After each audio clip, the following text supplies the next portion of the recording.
পারিবারিক জীবনে একটা ছোট্ট প্রবেশ, আমাদের পারিবারিক জীবনের চিত্র। একটা বাড়ির ছাদ, ধরা যাক বাবা মা ছেলে মেয়ে, দাম্পত্য জীবন শুরু হয় এদের ফিস ফিস ফিস ফিস, খুব প্রেম, একদম গায়ে গায়ে লেগে আছে। এই দাম্পত্য জীবন বছরখানেক যাওয়ার পরেই তাদের শুরু হচ্ছে হাউ হাউ হাউ হাউ। কেন? তাদের অন্তর দূর হয়ে গেছে, শরীরটা তো কাছে আছে কিন্তু অন্তর দূরে করে ফেলেছে। এই যে অন্তর দূরে করে ফেললো, এই স্বামী এই স্ত্রী দুজনেই বুঝলো বিয়েটা বুঝি আর টিকবে না। তখন বউটা তার আধা মন নিয়ে বরের সাথে মেলে, আধেকটা মন, আর স্বামী তার অর্ধেক মন নিয়ে সংসার করে যাতে বিয়েটা কোনো রকমে টিকে যায়। এই যে চেষ্টা, এই করেই তারা আছে, দুজনের আধা আধা মন নিয়ে সংসার চলছে, কেউ পূর্ণ মন নিয়ে না। মেয়ে বলেছিল মা আমার ওই ছেলেটাকে ভালো লাগে, এমন চিৎকার চেঁচামেচি যে ঘাবড়ে গিয়ে মেয়ে আজকাল লুকিয়ে লুকিয়ে তার সাথে মেলামেশা করে। ছেলে বলেছিল বাপকে বাবা আমি আজকে বন্ধুদের সাথে সিগারেট খেয়েছি স্কুলে, এমন চিৎকার, সে ভয়ের চোটে ছেলে আজও লুকিয়ে খায় সিগারেট, বাপকে বলে না কিন্তু খায়। এই তো পরিস্থিতি। বাড়িতে ফিরলো, একজন টিভি নিয়ে ব্যস্ত, একজন খবরের কাগজ নিয়ে ব্যস্ত, একজন মোবাইল নিয়ে ব্যস্ত। এইগুলো কি? টিভি তো বাইরের, খবরের কাগজ বাইরের, মোবাইল সেও বাইরের। ঘরের মধ্যে কার সাথে আমি আসছি? তাহলে ঘরে এসছি কিসের জন্য? খাবো আর শোবো, আর কোনো কাজ নেই? ঘরের মানুষগুলোর সাথে কি সময় আমার? তার মানে এদের জন্য আমার সময় নেই, এদের জন্য জীবনে আমার কোনো অংশ নেই। বাড়িটা হয়ে গেছে একটা স্বার্থপরতার আখড়া। স্বামী বলবে আমার এইটা লাগবে, ওইটা লাগবে, সেটা লাগবে। বউ বলবে আমার ওইটা ওইরকম করে নিয়ে আসো, নি এটা নিয়ে আসো, ওইটা নিয়ে আসো, নি এটা নিয়ে আসো। ছেলে বলবে আজকে আমার এটা লাগবে, মেয়ে বলবে আমার এটা লাগবে। আর এই স্বার্থ পূরণ হলে আমরা কৃতজ্ঞতা প্রকাশ করি বিভিন্ন আঙ্গিকে, শরীর দিয়ে, কথা দিয়ে, ভঙ্গি দিয়ে থ্যাংক ইউ বলি। আর এই থ্যাংক ইউ বলার কায়দাটাকেই বুঝে নি, এটাই বুঝি প্রেম, কাঁচকলা প্রেম।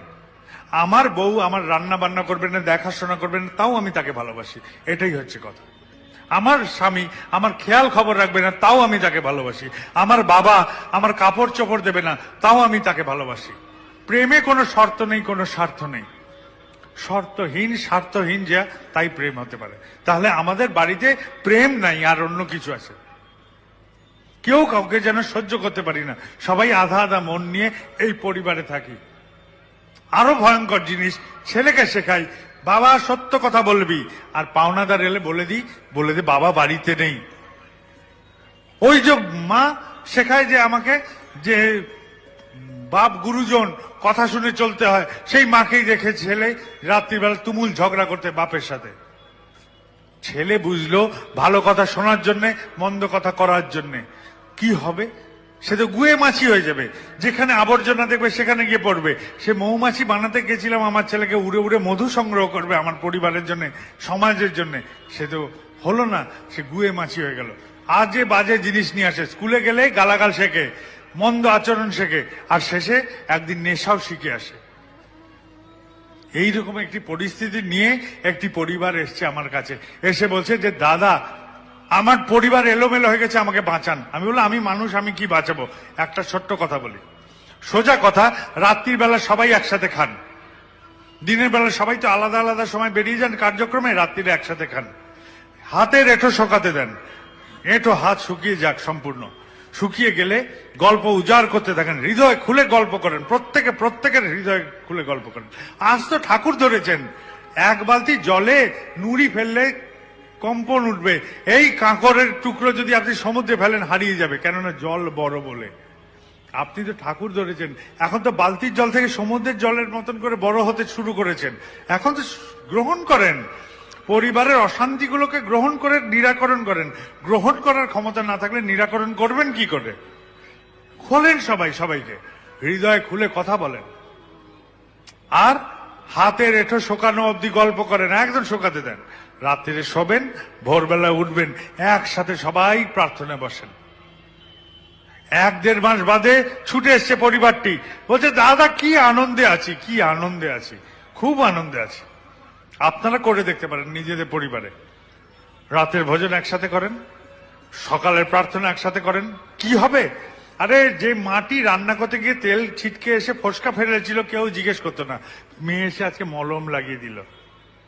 বাপ কোমরে হাত দিয়ে হাঁটছিল, বাড়িতে কেউ জিজ্ঞেস করেনি, বাপকে কোমরে আজকে ছেলে মালিশ করে দিয়েছে ফেলে, বলছে বাবা সহ আমি মালিশ করে দেবো।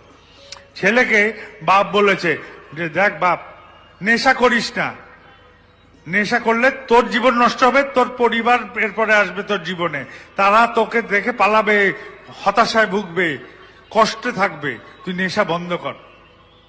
আমাকে দেখে বিভ্রান্ত হয়েছিস, আমাকে দেখে বিভ্রান্ত হয়েছিস না, ঠাকুরকে দেখে চল, হলে ঠাকুরের মতো ন। তাকে তো ধরেছি আমরা জীবনে, তিনি আমার বাড়ির মালিক, আমরা তার প্রতিনিধি মাত্র, হলে তার মতো ন, এগিয়ে চল জীবনে।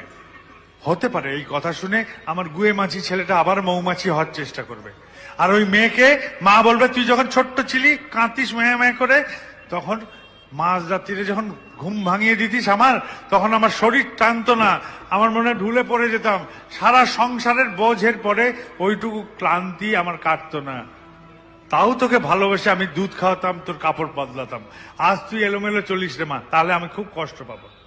এইরকম করলে কি হবে, এই পরিবারটা দানা বাঁধবে একসাথে, এই দানা বাঁধা পরিবার সমাজের কল্যাণ আনবে, পরিবেশের কল্যাণ আনবে, দেশের কল্যাণ আনবে, নচেত কেউ আসবে না। শুনে রাখেন, আকাশ থেকে কেউ আসবে না, না বাবাইদা ছুঁয়ে দিলে কোনো মঙ্গল হয়। যদি বাবাইদা ছুঁলে মঙ্গল হতো, তাহলে বাবাইদার ছেলেগুলো এমনি ডাক্তার দেখাতে প্রয়োজন হতো না, ওরা এমনি সুস্থ হতো। তার মানে বাবাইদা পারে না। বাবাইদা একটি সাধারণ মানুষ মাত্র, আপনাদের মতন। মঞ্চ দেন দেখার সুবিধার জন্য, শোনার সুবিধার জন্য। আমি আপনাকে দেখাতে পারি এই যে পূর্ণিমার চাঁদ আজ আকাশে দেখাতে পারি, তাহলে কি আপনি আঙুল দেখবেন না চাঁদ দেখবেন? আমি আঙুলের কাজ করতে পারি, চাঁদ তো ঠাকুর, তাকে দেখান, তার দিকে তাকিয়ে থাকেন। মানুষকে নিয়ে আয়োজন নিয়ে মত্ত হতে নেই, মানুষ তাকে আয়োজিত করতে পারে ঠাকুরের পথে চলার, মঙ্গলের পথে চলার, এইটুকু আমরা করতে পারি। এই হচ্ছে আমাদের জীবন।